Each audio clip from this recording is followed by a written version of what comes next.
गए सभी देवगण ऐसा यजन कराया था। इंद्रराज को यज्ञ बल से, इंद्रराज को मिला यज्ञ से बल ऐश्वर्य अटूटा था। इंद्रराज को मिला यज्ञ से बल ऐश्वर्य अटूटा था। जिसकी ऊंचाई तीनों लोक में कहीं कोई नहीं छूता था। जिसकी ऊंचाई त्रिलोक में कहीं न कोई छूता था। बल ऐश्वर्य बढ़ाने आओ, बल ऐश्वर्य बढ़ाने आओ, आओ यजन करो। ओ बहनों माताओं आओ, आओ हवन करो, आओ मिलकर यजन करो, आओ मिलकर हवन करो। बोलिए भगवान की। 8 बजे से अखंड जप था, 1 घंटे का 9 बजे तक। 9 बजे के बाद गायत्री यज्ञ प्रारंभ हुआ। गायत्री यज्ञ में संस्कार के रूप में गुरु दीक्षा का भी कार्यक्रम हुआ। इसमें 8 व्यक्तियों ने गुरु दीक्षा लिया।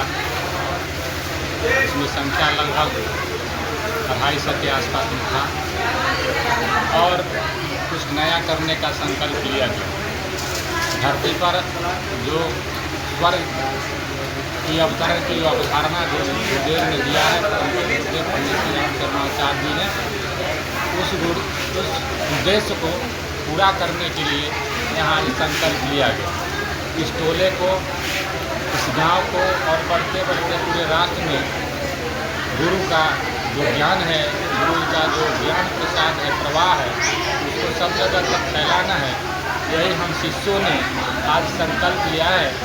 हम लोग बहुत दिनों से जुड़े हुए हैं, लेकिन अभी तक व्यवस्थित कार्य जो कार्यक्रम नहीं हो पाया था, उस कार्य को हम लोग पूरे मनोयोग से, तेज गति से, द्रुत गति से करेंगे। उसका आज हम लोगों ने संकल्प लिया। पिछले 30 वर्षों से हम गायत्री परिवार में जुड़े हुए हैं और इसके कार्य को करते आ रहे हैं और सतत करते रहेंगे। इसी संकल्प के साथ आगे बढ़ रहे हैं। जो भी दर्शक हमको देखेंगे, गुरुदेव माता जी उनका भी कल्याण करें, उनका भी जीवन अच्छा हो। और यहाँ पर प्रकल्प चलता है, यज्ञ से सारे समस्याओं का समाधान हो सकता है। उसमें आप विवाह नहीं हो रहा है किसी को, अगर व्यक्ति अस्वस्थ है, शुगर है, बीपी है, उस सब के लिए यज्ञ है। यज्ञ में अनेक तरह की व्यवस्था है, अनेक तरह की औषधि है, उसके लिए यज्ञ किया जाता है और लोग व्यक्ति स्वस्थ हो जाते हैं। तो एक तो शरीर से स्वस्थ होना और दूसरा मन से स्वस्थ होना और तीसरा जो आप चाहते हैं, जो आपको चाहिए कि आपने जीवन में जो सच्चा चीज़, अच्छा चीज़ है, वो चाहिए, वो आपको मिलेगा। ऐसा हम नहीं, ऐसा पीछे से ऋषियों ने कहा है, यज्ञो वैश्यस्तम कर्म, इससे अच्छा कोई श्रेष्ठ कर्म नहीं है। और इसके बल पर हमारे जो पूर्वज ऋषि थे, उन्होंने बहुत सारी चीज़ों को इस धरती पर लाया था और यज्ञ के ज्ञान विज्ञान को अपने जीवन में अपना करके अनेकों को लाभ दिया था। आइए उस यज्ञ को कीजिए और जो चाहते हैं उसको प्राप्त कीजिए। और जिस शक्ति के द्वारा यह यज्ञ किया जाता है वह गायत्री है और गायत्री कामधेनु है।